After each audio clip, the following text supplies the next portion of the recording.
RTC కార్మికులను గవర్నమెంట్లోకి తీసుకోవడం, దీని మీద తెలిసినోడు ఒకటి తెలియనోడు ఒకటి మాట్లాడుతూ ఉన్నారు. ఆ గవర్నర్ గారు పాపం మాకు తెలిసి తెలియక అనవసరంగా వివాదం కొని తెచ్చుకున్నారు. అనవసరంగా ఆర్టీసీ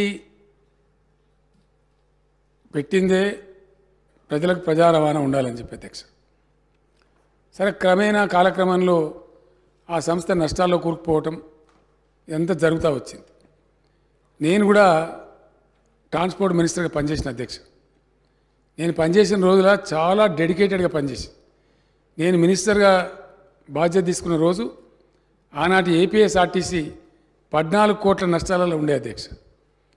ఆ 14 కోట్ల నష్టాలను పూడుస్తూ వివిధ రకాల ప్రక్రియలు అక్కడ ప్రవేశపెట్టి మరొక 14 కోట్ల రూపాయల ఆదాయం తెచ్చినాం అధ్యక్ష ఆర్టీసీకి. అంటే తమను పూడ్చగలిగితే, శక్తి సామర్థ్యాలు ఉంటే నష్టాన్ని పూడ్చవచ్చు. కానీ ఈ మధ్య ఏమైపోయిందంటే అధ్యక్ష, అనేకమైనటువంటి డీజిల్ పెరుగుదల మన ఆర్టీసీ వాడే మేము ఆశామాషిగా చేయలేదు అధ్యక్ష. ఏ పని కూడా అట్లా చెయ్యం మేము. గతంలో ఆర్టీసీ కార్మికులు సమ్మె చేశారు, మమ్మల్ని గవర్నమెంట్లో తీసుకోమన్నారు. మేము ఏం చేసినామంటే మీకు తగిన డబ్బులు ఇస్తాం, మీరు నడపండి, లాభాలు తీసుకొచ్చే ప్రయత్నం చేయమని ఒక బెస్ట్ ఐపీఎస్ ఆఫీసర్ని అక్కడ ఎండీగా వేసి, మనం మంచి అనుభవం ఉన్నటువంటి బాజిరెడ్డి గోవర్ధన్ గారిని చైర్మన్గా వేసి విశ్వ ప్రయత్నాలు చేసినారు వాళ్ళు కూడా.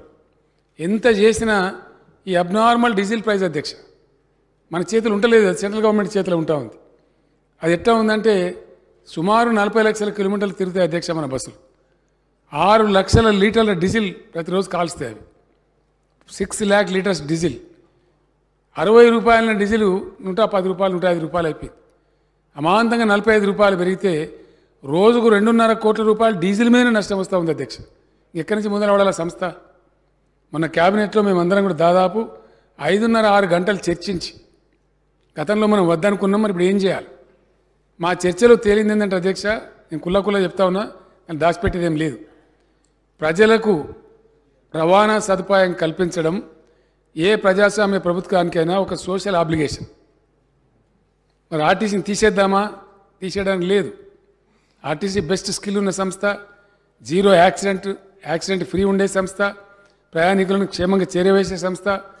మనమే లక్షల కొద్ది పాసులు ఇస్తూ ఉంటాం విద్యార్థులకు, మరొకలకు. మరి అది మంచి సదుపాయం.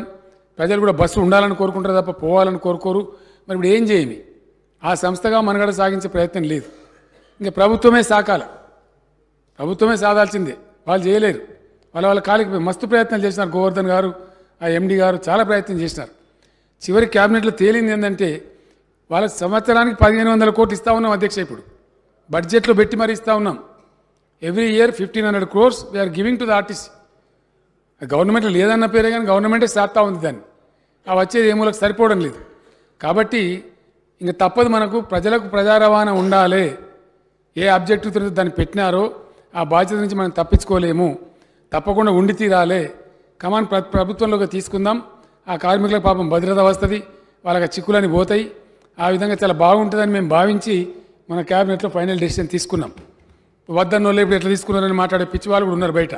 వాళ్ళతో సంబంధం పెట్టుకోలే.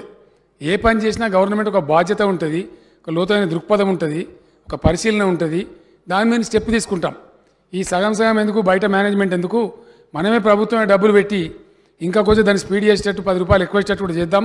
మంచోళ్ళకి 2 ఐఏఎస్ ఆఫీసర్లను పెడదాం, యంగ్ ఆఫీసర్లను పెట్టి బాగా పనిచేద్దామనే ఉద్దేశంతో ఆ నష్టాలు ఎట్లాగో భరిస్తున్నాం కాబట్టి అనవసరంగా అక్కడ ఎందుకు, అకౌంట్స్ మన దగ్గరికి వస్తాయి, మొత్తం బాగుంటుందని చెప్పి నిర్ణయం చేసినాం. Inspire is our success mantra and Sun is the right choice for you.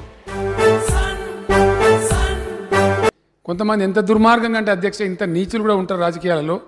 RTC ఆస్తుల మీద కన్నేసినామో అని మాట్లాడతారు. ఇంతకన్నా దౌర్భాగ్యం ఉంటుంది అధ్యక్ష? ఇంతకన్నా దరిద్రం ఏం చేసినా ఒక అడ్డంపుడు మాట్లాడతామంటే ఇదే దుఃఖం కలిగించేది అధ్యక్ష. ఇంత బాధ్యతాయుతంగా పనిచేసే ప్రభుత్వం ఆర్టీసీ సేవలు పెంచుతాం, ఆ బస్టాండ్లను ఇంకా బ్రహ్మాండంగా చేస్తాం, మోడర్నైజ్ చేస్తాం, సౌకర్యాలు పెంచుతాం, ఇంకా అవసరమైతే ఇంకో 10 ఎకరాల జాగా తీసుకుంటాం. ప్రభుత్వ పరంగా ఎన్ని డిపోలు కట్టిస్తున్నాం అధ్యక్ష? ఇప్పుడే అక్బరుద్దీన్ ఓవైసీ గారు అడిగినారు, బండ్లగూడలో నాకు బస్ డిపో కావాలని చెప్పి. ఎందుకు అడుగుతున్నా? అక్బరుద్దీన్ పర్సనల్ ఏం లేదు అక్కడ. ఆ ప్రాంత ప్రజలకు ట్రాన్స్పోర్ట్ ఫెసిలిటీ కావాలా. His idea is constituency people should get good facility. Definitely government will take up. దానిలో ఏమవుతుంది ఇంకా అదనంగా జాగాలు సమకూరుస్తాం. అభి బోలేతే అక్బర్ భాई क्या औकाफ ज़मीन का है वहाँ से नो ऑब्जेक्शन लेके वहाँ सारी चीज़ बना सकते बोले. ऐसा और ज़मीन हम आर्टिस्ट को देंगे, देते ही जाएंगे, उस संस्था को बढ़ा लेंगे. वो अपना संस्था है, अपना घर का बच्चा है, उसको कैसा मार देते. సో ఇట్లా దుర్మార్గం మాట్లాడే ఈ చిల్లరగాల మాటలని కాదు. ప్రభుత్వం అంటే ప్రభుత్వానికి ఒక బాధ్యత ఉంటుంది, సమాజానికి మేము జవాబుదారులము. ఖచ్చితంగా రవాణా సదుపాయాన్ని ప్రజలకు అందుబాటులో ఉంచాలని, ప్రజలకు ప్రజా రవాణా అందుబాటులో ఉంచడం ప్రజాస్వామిక ప్రభుత్వం యొక్క సామాజిక బాధ్యతని గుర్తించి క్యాబినెట్లో 4 గంటల సేపు మేము చర్చించి దాన్ని ప్రభుత్వంలోనే చేర్చుకుని ఇంకా బాగుంటుందని చెప్పి మా ఆలోచించి ఒక బాధ్యతాయుతమైన నిర్ణయం తీసుకున్నాం. అందులో కూడా ప్లస్ మైనస్ అన్ని చర్చించి డైరెక్ట్ గవర్నమెంటే కరెక్ట్ అని చెప్పి వాళ్ళని తీసుకున్నాం. వాళ్ళకి భద్రత వస్తూ ఉంది. అప్పుడు పీఆర్సీ ఇస్తాం, వాళ్ళకి ఆటోమేటిక్గా పెరుగుతుంది. ఏ సదుపాయం ఎంప్లాయీస్కి ఇచ్చినా ఆ 43,000 ఉద్యోగులకు కూడా అన్ని పెరుగుతాయి. పాపం వాళ్ళు కూడా సంతోషంగా ఉంటారు, ఉద్యోగ భద్రత వస్తుందని, కార్యకలాపాలు కూడా పెరుగుతాయని అనుకున్నాం అధ్యక్ష. మరి ఆ గవర్నర్ గారు ఎందుకు ఉంచుకున్నారో తెలియదు. ఆ పనులంతా పెట్టుకొని 96 క్లారిఫికేషన్లు అడిగి అది మినిమం అధ్యక్ష. అసలు గవర్నర్ గారు అదే చెప్తున్నాను నేను. ఈ సభ్యులు వెళ్ళిపోతారని నేను చెప్తున్నా, నేను దాటంగానే వీళ్ళు దాటగలరని చెప్తున్నా. అయితే వారికి జ్ఞానోదయమై గవర్నర్ గారు మధ్యాహ్నం బిల్ సంతకం చేసి పంపించారు. చాలా సంతోషం, వారికి నేను ధన్యవాదాలు చెప్తున్నా. ఆర్టీసీ కార్మికుల పక్షాన, నా పక్షాన. ఇప్పుడు ఆ బిల్లు వచ్చింది, రెడీగా ఉంది. ఇంకోటి మున్సిపల్ బిల్ ఏదో కూడా చిన్నది ఉంది. ఆ 2 కూడా బిల్లు పాస్ చేసేవారు గౌరవ సభ్యులు దయచేసి సభలోనే ఉండాలి. అది మన బాధ్యత. నేను తినలేదు కాబట్టి నాకు ఒక్కరిని పర్మిషన్ ఇస్తే నేను పోతా. పొమ్మంటారా? నేను లంచ్ చేయలేదు కాబట్టి నేను వెళ్తాను. మిగిలిన సభ్యులు దయచేసి ఉండి తమరు కూడా కొంచెం ఓపిక చేసుకొని ఉండి ఆ బిల్స్ కూడా కంప్లీట్ చేస్తే ఈ సెషన్కి పూర్తిగా నిండుదనం వస్తుంది. కాబట్టి అది చేయాలని కోరుతూ సెలవు అధ్యక్ష. ధన్యవాదాలు. ఒకసారి మన దళిత ఎమ్మెల్యేలతోని మీరు ఒకవేళ రెడీగా ఉంటే అందరు శాసనసభ్యులు ఈ పార్టీ ఆ పార్టీ అనకుండా మన దళిత పార్లమెంట్ సభ్యులు దళిత ఎమ్మెల్యేలతో ఒక సమావేశం పెట్టి ఆ అసైన్మెంట్ది మొన్న నాకు తెలిసి ఏపీ గవర్నమెంట్ కూడా ఒక జీవో ఇష్యూ చేసింది. ఇన్ లైన్ విత్ దట్ వాళ్ళు అమ్ముకోవడానికి మనం హక్కులు ఇద్దాం. పొద్దున రాజేందర్ గారు కూడా వారు మాట్లాడినప్పుడు అది డిమాండ్ చేసినారు. ఎందుకంటే ఎట్లా ఉంటలేవు ఆ భూములు దక్కనిస్తలేరు. అట్లనన్నా వాళ్ళకి బెనిఫిట్ అవుతుంది కాబట్టి అట్లీస్ట్ అర్బన్ ఏరియాస్లో వ్యవసాయ భూముల అమ్మకానికి మనం అనుమతించకపోయినా వ్యవసాయం చేసుకున్న వాళ్ళు శుభ్రంగా చేసుకుంటున్నారు. ఎందుకంటే వాళ్ళకి ఫ్రీ పవర్ వస్తూ ఉంది, రైతు బంధు వస్తూ ఉంది. వాళ్ళు ఇప్పుడు అమ్మడానికి సిద్ధంగా లేరు. ఆ భూములు వాళ్ళ ఆధీనంలోనే ఐఎమ్ హ్యాపీ. కానీ అర్బన్స్లో ఉండే దళిత ఈ భూములు అయితే ఏవైతున్నాయో వాటిని అమ్ముకోవడానికి పర్మిషన్ ఇచ్చినా వాళ్ళు కొంత మంచిగా డబ్బు సంపాదించుకొని వేరే చోట పోయి 4 ఎకరాలు కొనుక్కునే అవకాశం ఉంటుంది. నాకు ఆ సింపతి ఉంది. నేను షార్ట్ పీరియడ్లో మీరు ఎస్ అంటే తప్పకుండా మీటింగ్ పిలుద్దాం. రాబోయే 5-6 రోజులలో అందరం కలిసి యునానిమస్గా ఒక నిర్ణయం తీసుకుని ఇమీడియట్ జీవో కూడా మనం ఇష్యూ చేద్దాం. I have no objection. తర్వాత అధ్యక్ష, రాష్ట్రంలో మొట్టమొదటిసారి సఫాయి అన్నా నీకు సలాం అన్నా అని స్లోగన్ ఇచ్చిందే బీఆర్ఎస్ గవర్నమెంట్. పంచాయతీరాజ్ మున్సిపల్ కార్మికులందరికీ మా హయాంలో ఇచ్చినంత జీతం ఎప్పుడు కూడా పెంచలేదు అధ్యక్ష. మొన్న కూడా దశాబ్ది ఉత్సవాలను పురస్కరించుకొని 1000 రూపీస్ మళ్ళీ నేనే పెంచిన అధ్యక్ష. ఎవరైనా సరే గొంతెమ్మ కోరడం సమంజసం కాదు. పేమెంట్స్ కూడా గతంలో శాలరీ 4 నెలలకు 6 నెలలకు ఏడాదికి ఇచ్చేది అధ్యక్ష.